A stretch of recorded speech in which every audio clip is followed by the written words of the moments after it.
सो hi friends, कैसे हो आप सब लोग। स्वागत है आप सभी का हमारे यूट्यूब चैनल के ऊपर।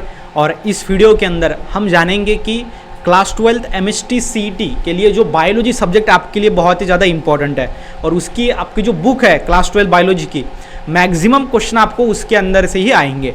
तो एक आपको बोनस टिप दे रहा हूँ कि बायोलॉजी का आपका जो बुक है, देखो स्टेट बोर्ड मतलब जब एमएचटी सीईटी की अगर हम बात करते हैं, एमएचटी सीईटी तो ये एक ऐसा एग्जाम है जिसके अंदर स्टेट बोर्ड से ही लाइन टू लाइन क्वेश्चन आते हैं। अगर आप बायोलॉजी फिजिक्स केमिस्ट्री की बात में नहीं कर रहा, वहाँ पे न्यूमेरिकल्स के थोड़ा घुमा फिरा के आ सकता है, लेकिन अगर बायोलॉजी का बुक टेक्स्ट बुक अगर आप लाइन टू लाइन पढ़ेंगे तो एमएचटी सीईटी में जो बायोलॉजी में आपको 100 मार्क्स मिलते हैं, 100 क्वेश्चन होते हैं बायो के अंदर, आपका एक भी क्वेश्चन ऐसा नहीं होगा कि जो सॉल्व नहीं हुआ, क्योंकि 100% 199 हम बोल सकते हैं कि ज़्यादा से ज़्यादा आपको जो क्वेश्चन है वो पूछे जाएंगे इस बुक के अंदर से। तो इसीलिए ये जो स्टेट बोर्ड का बायोलॉजी का बुक है वो बहुत ज़्यादा इंपॉर्टेंट है। अगर नीट की बात करें तो नीट में आपको एनसीईआरटी पढ़ना पड़ेगा, और अगर एमएचटी सीईटी की बात करें तो क्लास 12 बायोलॉजी से ये जो बुक है बायोलॉजी का, अगर ये लाइन टू लाइन पढ़ोगे तो 100% आपको मार्क्स मिल जाएगा।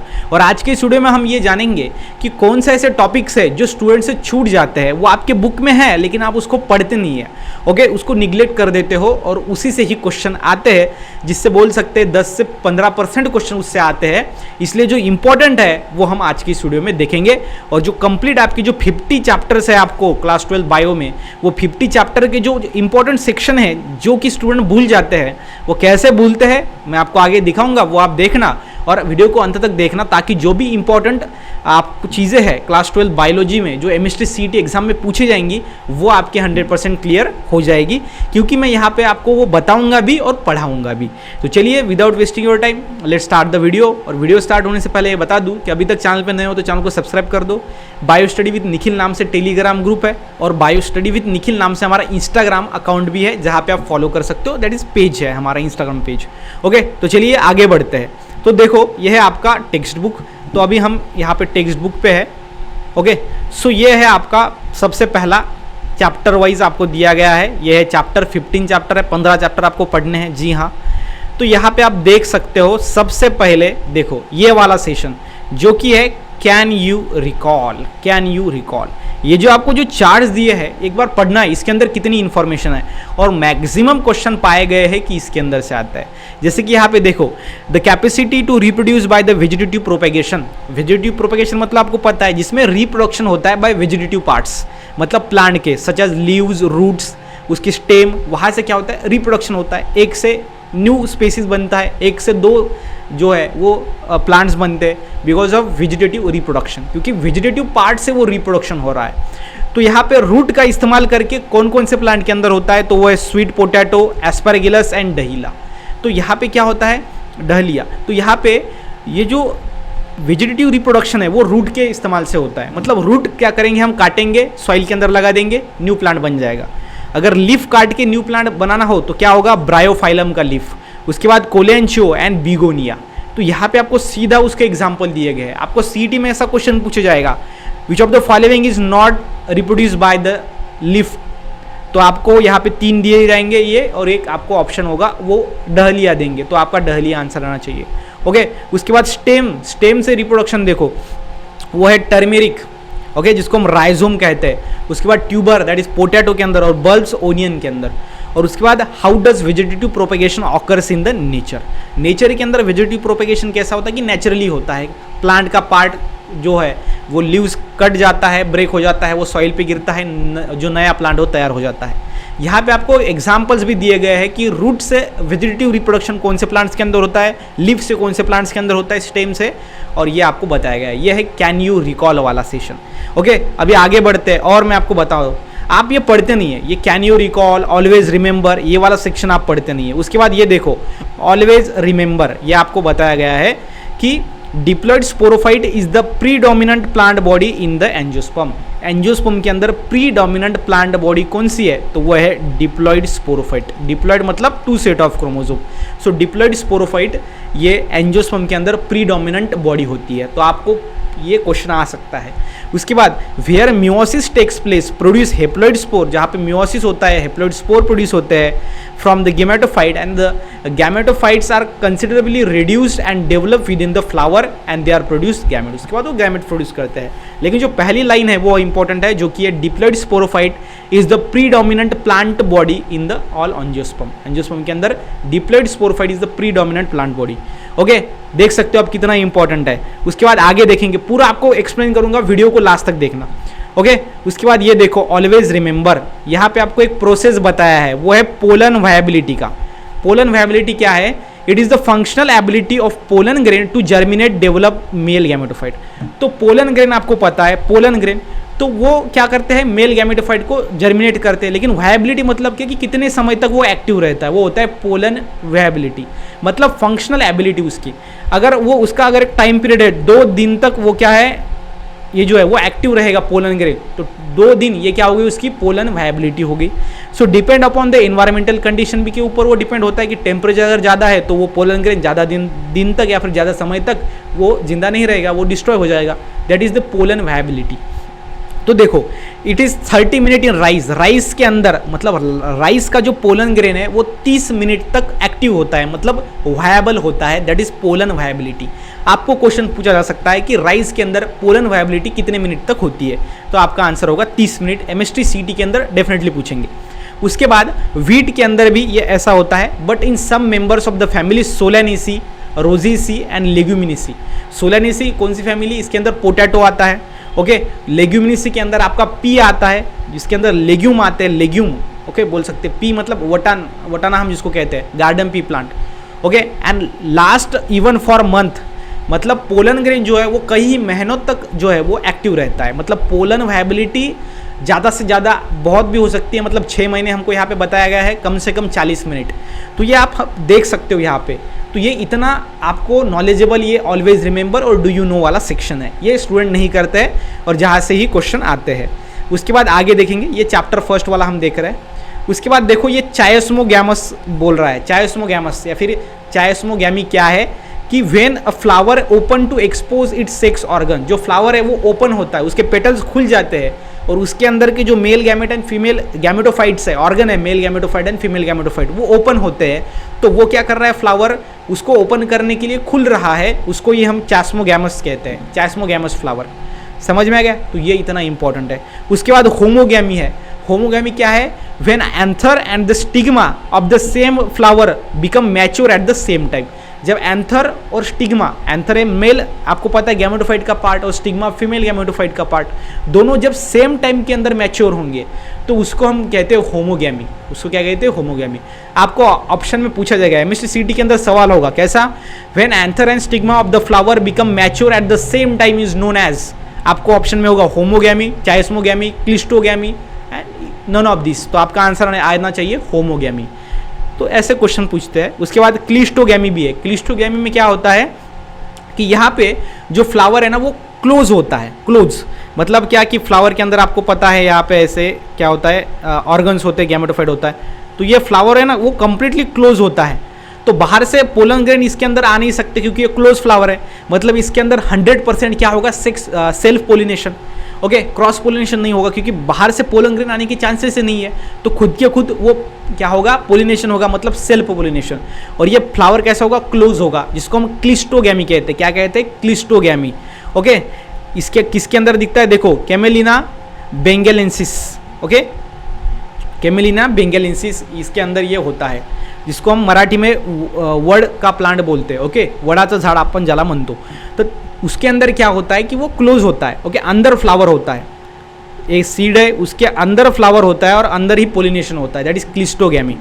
ओके, ये आपको पूछा गया है, ये बहुत ही ज़्यादा इंपॉर्टेंट है, ऑलवेज रिमेंबर वाला सेक्शन। उसके बाद आगे देखेंगे, ये देखो, the pollen of the wind pollinated plant are most frequently associate with the symptoms of hay fever among people those are sensitive to the pollens. It is caused by the hypersensitivity to pollen grain. तो ये यहाँ पे क्या होता है, कुछ pollen grain जो wind से क्या होता है ट्रांसपोर्ट होते हैं, तो कभी कभी वो किसी हम बोल सकते हैं कि पर्सन के कांटेक्ट में अगर आएंगे तो वो क्या होगा, हाइपर सेंसिटिव होगा पोलन ग्रेन से। ओके, उसके बाद आगे देखेंगे, ये देखो, डू यू नो क्या है, इन बायोटिक पोलिनेशन, जब पोलिनेशन लिविंग ऑर्गेनिज्म से होता है, मतलब बायोटिक पोलिनेशन मतलब transfer of pollen grain from anther to stigma, are adapted to encourage the specific pollinators they need, तो वो क्या करते हैं, वो इनकरेज करते हैं, बढ़ावा देते हैं, क्योंकि बायोटिक पोलिनेशन में क्या होता है कि लिविंग ऑर्गेनिज्म चाहिए। अभी देखो इंसेक्ट चाहिए, तो ये प्लांट क्या करेंगे, बहुत ही हमारा फ्लावर, वो जो उसका फ्लावर होगा वो कलरफुल बनाएंगे, जिससे क्या होगा, इंसेक्ट अट्रैक्ट हो जाएंगे, मतलब वो क्या करेंगे, इनकरेज करेंगे उनके पोलिनेटर्स को। तो ये आपको यहाँ पे बताया गया है। ओके, ये देख सकते हो आप यहाँ पे। फिर और है डू यू नो में आपको और बताया गया है। उसके बाद नीचे आएंगे तो आपको दिखाई देगा कि, और यहाँ पे देखो ये डू यू नो पार्थिनोजेनेसिस, पार्थियोजेनेसिस में क्या होता है, विदाउट फर्टिलाइजेशन एम्ब्रियो बनता है, ये आपको बताया है। ओके, देन यहाँ पे देखो अगैमोस्पर्मी, अगैमोस्पर्मी, तो ये आपको क्वेश्चन आता है एमएसटी सीटी के अंदर, लेकिन स्टूडेंट क्या होते हैं, कंफ्यूज हो जाते हैं कि ये स्टूडेंट हमको पढ़ने के लिए नहीं है, लेकिन यहाँ पे है, देखो डू यू नो के अंदर है। ओके, एगैमोस्पर्मी में क्या होता है, here plant produce seed but embryo inside, okay, but embryo inside it is produce without the meiosis and the syngamy. तो यहाँ पे फ्रूट प्रोड्यूस होता है, हाँ, लेकिन जो एम्ब्रियो प्रोड्यूस होता है वो विदाउट मियोसिस प्रोड्यूस होता है, क्योंकि यहाँ पे मियोसिस नहीं होता या फिर सिंगमी नहीं होता, फर्टिलाइजेशन नहीं होता। विदाउट फर्टिलाइजेशन एम्ब्रियो क्या हो रहा है, वो प्रोड्यूस हो रहा है और इनसाइड द सीड प्रोड्यूस हो रहा है। तो वो आपको बताना है, वो है अगैमोस्पर्मी। उसके बाद है पार्थिनोकार्पी, देन उसके बाद है genetically uniform parental type seedlings are obtain from the nucellar embryo. जो न्यूसिलर टाइप का एम्ब्रियो हो उससे क्या होता है कि जेनेटिकली यूनिफॉर्म पैरेंटल टाइप मिलता है, कि जैसे कि पेरेंट्स है उसी की तरह उसके ऑफस्प्रिंग मिलता है न्यूसिलर एम्ब्रियोज के अंदर।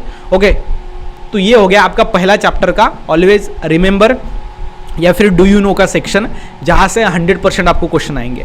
ओके, 100% गारंटी दे सकता हूँ। उसके बाद देखो यहाँ पे रीजनरेशन के अंदर आपको बताया गया है, रीजनरेशन एक ऐसी कैपेसिटी होती है कि ये हमारा ऑर्गेनिज्म है, तो अगर ये बीच में से कट गया तो क्या होता है, ये जो है वो फिर से रीजनरेट हो जाता है और ये जो है वो न्यू ऑर्गेनिज्म बनता है, मतलब 1 से 2 बनेंगे। री मतलब रिपीट और जनरेशन मतलब फिर से तैयार होना, वो होता है रीजनरेशन। तो ये प्लांट्स के अंदर भी होता है, एनिमल्स के अंदर भी होता है। ओके, सो लोअर ऑर्गेनिज्म के अंदर ये पाया जाता है, lower plants and lower animals के अंदर। जैसे कि हम ह्यूमन बींग हायर एनिमल्स है, हमारे बॉडी के अंदर रीजनरेशन नहीं होता, अगर होता तो हमारा अगर हाथ कट गया तो वो फिर से डेवलप हो जाता। ओके, तो ये रीजनरेशन का मामला है। ये हाइड्रा के अंदर होता है, ये प्लानेरिया के अंदर होता है, ये आपको बताया गया है। जैसे डायग्राम में आप देख सकते हो, यहाँ से बीच में पेरेंट बॉडी कट गया और ये देखो फिर से यहाँ से इधर डेवलप हो गया और यहाँ से ऊपर डेवलप हो गया, तो ये होता है रीजनरेशन। 1 से हमको 2 मिल गया है। ओके, उसके बाद और देख सकते हो आप, यहाँ पे है do you no presence of the peritoneal covering around the testis is an indication of its abdominal origin. तो पेरिटोनियल कवरिंग जो है उसके ऊपर होती है, ये क्या है कि वो एब्डोमिनल रीजन में है, ऐसा उसका इंडिकेशन है। Testis are suspended in the scrotum by the spermatic cord. जो टेस्टिस है वो स्क्रोटम के अंदर सस्पेंड होता है, वो लटका हुआ होता है, क्यों, स्पर्मेटिक कॉर्ड से। ओके, स्पर्मेटिक कॉर्ड इसका रीजन है। Testosterone hormone stimulate the descent of testis and the fibromuscular bond called as the gubernaculum. तो ये जो टेस्टोस्टेरोन हार्मोन है ये क्या करता है, टेस्टिस को डिसेंड करता है, नीचे लाता है, एंड गिबर्नैकुलम उसके बीच में फिब्रोमस्कुलर बॉन्ड का काम करता है। ये बहुत ही ज़्यादा इंपॉर्टेंट है। In some males a loop of testis, okay, loop of intestine, आपको पता है एब्डोमिनल कैविटी में आपका इंटेस्टाइन होता है, तो थोड़ा सा लूप जो है वो टेस्टिस में आता है, और जिसको ये हम इंजेनल हर्निया कहते हैं। एक डिसीज है, डिसऑर्डर है, जिसके अंदर टेस्टिस जो होता है वो ऊपर है एब्डोमिनल में, ये यहाँ पे टेस्टिस नीचे है, ठीक है। तो ऊपर में जो इंटेस्टाइन है आपका, तो इंटेस्टाइन का कुछ पार्ट नीचे आ जाता है, तो उसको हम कहते हैं इंजेनल हर्निया। तो ये डिसीज के ऊपर क्वेश्चन आया था, ध्यान में रखना। उसके बाद आगे देखेंगे, आगे देखो आप, और यहाँ पे चैप्टर 2 का हम देख रहे हैं। देखो यहाँ पे और डू यू नो में आपको बताया गया है, यूटेरस कैंसर के बारे में बताया है। यूटेरस आपको पता है फीमेल रिप्रोडक्टिव सिस्टम का पार्ट है, और वहाँ पे कौन सा डिसीज होता है वो देख सकते हो। Most of the uterine cancer begin in the layer of the cell and that form the lining of endometrium of the uterus. तो ये बिगिनिंग होता है लेयर से। ओके, सिम्टम्स इसका क्या है, ब्लीडिंग होता है, abdominal bleeding, abnormal bleeding between the periods. जो मेंस्ट्रुअल साइकिल है, पीरियड है, उसके अंदर एबनॉर्मल ब्लीडिंग होता है, मतलब ब्लड लॉस होता है। Okay, then bleeding after menopause. Menopause मतलब आपको पता है मेंस्ट्रुअल साइकिल स्टॉप हो जाती है आफ्टर 45 ईयर्स इन ह्यूमन बोल सकते हैं, तो इन फीमेल, क्योंकि वुमन के अंदर क्योंकि मेंस्ट्रुअल साइकिल तो मेन के अंदर नहीं होती, वो होती है फीमेल के अंदर, ओके, वुमन के अंदर। तो फीमेल के अंदर 45 ईयर्स के बाद मेनोपॉज होता है, मतलब मेंस्ट्रुअल साइकिल स्टॉप हो जाती है। लेकिन उसके बाद भी अगर ब्लड फ्लो हो रहा है तो ब्लीडिंग हो रही है, तो वो है सिम्टम्स है यूटेरस कैंसर का, यूटेरस को कैंसर हो गया है। उसके बाद इसका डिटेक्शन आपको बताया है Pap smear test, that is biopsy और द अल्ट्रासाउंड। तो ये आपको कुछ यहाँ पर ट्रीटमेंट डिटेक्शन बताया गया है। उसके बाद ट्रीटमेंट, डिटेक्शन मतलब इससे हम डिटेक्ट कर सकते हैं। ट्रीटमेंट देखो, केमोथेरेपी केमिकल का यूज़ करके, रेडिएशन का यूज़ करके, देखो radiation surgical removal of the uterus, that is हाइस्टेरोटोमी,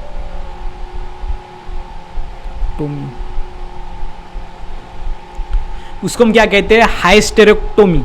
तो ये आप जो है स्टेरेक्टोमी, सो उसे हम कहते हैं हाइस्टेरेक्टोमी। तो ये आप ध्यान में रख सकते हो। ये है अपना डू यू नो का सेक्शन चैप्टर नंबर 2 का। उसके बाद आगे देखेंगे, आगे आपको दिखाई दे रहा है कि ये है hygiene practice during the menstruation. Menstrual cycle जब होता है तो फीमेल को कौन कौन सी चीज़ों का ध्यान रखना चाहिए, वो है हाइजीन प्रैक्टिस। तो ये आपको बताया गया है यहाँ पे। उसके बाद और एक इम्पॉर्टेंट, अब आगे देखेंगे क्या क्या होता है। तो ये आपके सिलेबस के अंदर होता है, लेकिन वो आपको एक बोल सकते हैं कि मेन सिलेबस के अंदर नहीं है, वो एक आपको सेक्शन में दिया गया है, always remember do you know. जैसे कि यहाँ पे इंडियन लॉ बताया, under the Hindu marriage act was it define the marriageable age of the boy and girl. तो according to Hindu marriage act, जो हिंदुओं का मैरिज एक्ट है, उनके अकॉर्डिंग यहाँ पे बताया गया है कि मेल गर्ल एंड बॉयज़, इनकी एज कितनी होनी चाहिए। बॉय मिनिमम आपको 21 ईयर्स होने चाहिए, और आपका जो गर्ल है उनको कम से कम 18 जो है वो साल होने चाहिए। 18 साल की आपको लड़की चाहिए, 21 साल का लड़का चाहिए, तभी वो मैरिज कर सकते हैं। मिनिमम एज आपको यहाँ पे बताया गया है। तो देखो कितना नॉलेजेबल है, यहाँ से क्वेश्चन पूछे जाते हैं। उसके बाद आगे देखेंगे, आगे देखो, और यहाँ पे secondary oocyte egg is ovulated after the LH surge at about the middle menstrual cycle, that is 14th day. 14 day में क्या होता है, ओव्यूलेशन होता है। तो वहाँ पे सेकेंडरी oocyte मतलब एग रिलीज होता है। तो एग क्या होता है, देखो reaches the ampulla of the uterine tube in 12 to 24 hours. जो एग जो है वो एम्प्यूला साइड में रीच होता है, क्योंकि एम्प्यूला फर्टिलाइजेशन साइट है जहाँ पे स्पर्म आता है, तो वहाँ पे दोनों भी आते हैं, तो फर्टिलाइजेशन वहाँ पे होता है। तो वहाँ तक जाने के लिए कितना टाइम लगता है, एग को 12 से 24 इतने उनको क्या लगते हैं, आवर्स लगते हैं पहुंचने के लिए वहाँ पे। तो आपको सीटी में क्वेश्चन आ सकता है कि जो एग है जब 14 डे में, मेंस्ट्रुअल साइकिल के 14 डे में रिलीज होगा, तो वो वहाँ पे मतलब फर्टिलाइजेशन साइड पे मतलब एम्प्यूला पे पहुँचने के लिए कितना समय लगेगा, कितने आवर्स लगेंगे। तो आपका आंसर आना चाहिए 12 से 24, ओके, 12 से 24 आवर्स लगेंगे for reaching the ampulla to egg, that is secondary oocyte। तो ये ध्यान में रखना है, ऐसे क्वेश्चन MSc CT में पूछे जाते हैं, ठीक है। तो ये आपको ध्यान में रखना है। आगे देखेंगे, human male during ejaculation gives out about 2 to 4 ml of semen. Human male एक इजैकुलेशन में कितना जो सीमन है वो बाहर निकलता है। तो आपका आंसर आना चाहिए 2 से 4 ml, okay. And with an average count, और एवरेज काउंट कितना होता है स्पर्म उसके अंदर, वो होता है 200 मिलियन to 400 मिलियन स्पर्म एक इजैकुलेशन में होते हैं। हमको फर्टिलाइजेशन के लिए एक ही चाहिए होता है, ओके। तो देखो 2 से 4 ml ऑफ सीमन जो है वो एक इजैकुलेशन में रिलीज होता है। बहुत ही बोल सकते हैं कि नॉलेजेबल क्वेश्चंस है, ओके। तो ये ध्यान में रखना है आपको अच्छी तरीके से। उसके बाद और आगे देखेंगे, बहुत ही ज़्यादा आप बोल सकते कि ये इंपॉर्टेंट इन्फॉर्मेशन आपको दिया गया है ये ऑलवेज रिमेंबर के सेक्शन में। जैसे कि यहाँ पे देखो HCG और HPL, that is human placental lactogen relaxin are produce in the woman only during the pregnancy. ये जो हार्मोन है वो सिर्फ प्रेगनेंसी के दरमियान ही रिलीज होता है, क्योंकि इसका काम ही है लैक्टोजन मतलब क्या होता है यहाँ पे, वो जो है वो मिल्क का प्रोड्यूस करने का काम करता है। रिलैक्सिन जिसके अंदर बॉडी पूरी रिलैक्स हो जाती है और बोल सकते हैं लचीलापन आ जाता है, क्योंकि बेबी को बॉडी के बाहर लाना पड़ता है ना। तो that's why it react just like for releasing that baby from the body, okay. That is relaxin नाम का वो हार्मोन होता है। तो ये आपको ऐसा बोला गया है यहाँ पे ऑलवेज रिमेंबर में। आगे देखेंगे और आगे देखेंगे तो ये यहाँ पे चैप्टर 2 के जो है ऑलवेज रिमेंबर, यहाँ पे और एक ऑलवेज रिमेंबर है। ये एक्ट है MTP, medical termination of pregnancy, that is 1971 के अंदर ये प्रोवाइड किया है, the legal framework of MTP act 2017। 2017 में ये बोला गया है कि एमटीपी मतलब क्या होता है कि यहाँ पे आप जो है जो सेक्स है न्यू इंडिविजुअल का वो डिटरमाइन नहीं कर सकते। सो एमियोसेंटेसिस नाम का एक प्रोसेस होता है जिसके अंदर हम डिटरमाइन कर सकते हैं कि वो बेबी जो है वो मेल है या फिर फीमेल है, या फिर हम बोल सकते गर्ल है या फिर बॉय है, लेकिन उसके अंदर अभी क्या है, एक्ट है। ओके, स्ट्रिक्टली बैन है वो। उसके बाद आगे देखेंगे वो है, यहाँ पे देख सकते हो आप, और आपको है ऑलवेज रिमेंबर में यहाँ पे इतना आपको दिया गया है। तो आप देख सकते हो कि कितना 2 ही चैप्टर हमने पढ़े हैं, लेकिन कितना नॉलेजेबल वो है, जहाँ से 100% आपको क्वेश्चन आएंगे। 15 से 20% क्वेश्चन वहाँ से पूछे जाते हैं। और देखो चैप्टर नंबर 3 में आगे हम बढ़ेंगे तो चैप्टर नंबर 3 में भी हमको दिखाई देगा ऑलवेज रिमेंबर वाला सेक्शन। देखो ये do you know the deviation are, single trait के बारे में आपको बताया है। The 2 alleles showing the interaction like the codominance and incomplete dominance, ये ज़्यादा इंपॉर्टेंट नहीं है, आगे बढ़ेंगे। Okay, curiosity box. Okay, always remember genes and the chromosome occur always in the pairs in the diploid organism, pairs में ही होते हैं gene and chromosome. Alleles located on the chromosome segregate along with the chromosome, alleles chromosome के ऊपर होते हैं और during gamete formation वो सेग्रीगेट होते हैं। सेग्रीगेट ओके, मतलब वो क्या होते हैं, दूर दूर जाते हैं, सेग्रीगेट होते हैं। उसके बाद आगे देखेंगे और देखो यहाँ पे साइंटिस्ट के बारे में आपको बताया गया है, टी.एच. मॉर्गन, जिसने रिकॉम्बिनेशन का बारे में बताया था, जो साइंटिस्ट ने। उसके बाद आगे देखेंगे चैप्टर नंबर 3 में, ये देखो do you no haemophilia, haemophilia को हम द रॉयल डिसीज कहते हैं। तो आपको एमएसटी में क्वेश्चन पूछा जाता है, which of the following is known as the royal disease, तो आपको आंसर में देंगे हीमोफीलिया और अदर 3 डिसीज के नाम देंगे, तो आपका आंसर आना चाहिए हीमोफीलिया। हीमोफीलिया में कंटिन्यूसली ब्लड लॉस होता है, ब्लड क्लॉटिंग फैक्टर अब्सेंट होता है। यूजुअली क्या होता है कि जब कोई एक्सीडेंट हुआ है, हमको जब कभी एक खरोच लगता है तो ब्लड लॉस होता है, तो कुछ समय के लिए वो लॉस होता है, उसके बाद वो स्टॉप हो जाता है, क्योंकि वहाँ पे ब्लड क्लॉटिंग नाम का प्रोसेस होता है। तो ब्लड क्लॉटिंग नाम का प्रोसेस ब्लड क्लॉटिंग फैक्टर्स की वजह से होता है। तो अगर वो फैक्टर्स प्रेजेंट है बॉडी के अंदर तो ब्लड क्लॉटिंग होगा, अगर एब्सेंट है तो नहीं होगा।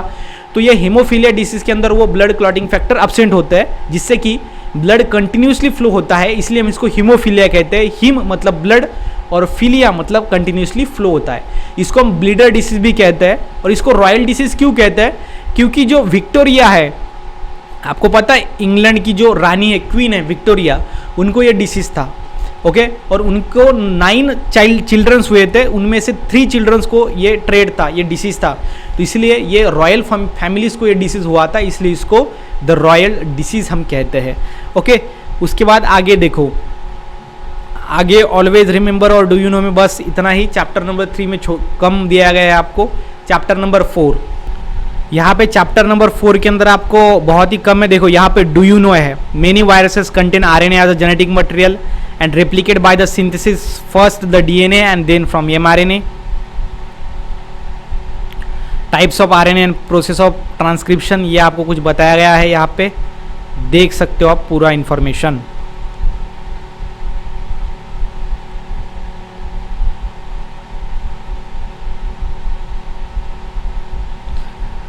तो स्टूडेंट्स आपको यहाँ पे एक बताना है मेरे को कि कितना भी यहाँ पे पूरे जो चैप्टर है आपके पूरे 15 चैप्टर, उसमें से जो डू यू नो है या फिर ऑलवेज रिमेंबर है, ये जो इंपॉर्टेंट इन्फॉर्मेशन है, इसके ऊपर नोट्स बनाओ, क्योंकि ज़्यादातर 50 to 20% क्वेश्चन उसके अंदर से आपको पूछे जाएंगे।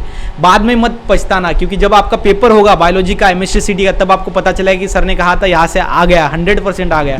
तो जो मेरे पे आप विश्वास रखते हो, ट्रस्ट करते हो, वो वहाँ पे रखना, क्योंकि स्टेट बोर्ड का मैंने बताया था आपको 40 से 50 मार्क का एज इट इज जैसा क्वेश्चन आया था, मैंने आपको बताया था। यहाँ पर भी सीटी में भी यहाँ से क्वेश्चन आते हैं, तो आप वो कर लेना। ओके, सो यहाँ पे मैंने आपको बताया कि कौन सा ऐसा सेक्शन है जो स्टूडेंट से मिस हो जाता है और जहाँ से 100% क्वेश्चन पूछे जाते हैं। तो अगर वीडियो अच्छा लगा तो वीडियो को लाइक करना ना भूलिएगा। इसी के साथ ही साथ मिलते हैं नेक्स्ट वीडियो में, तब तक के लिए stay happy, stay motivate. Thank you so much.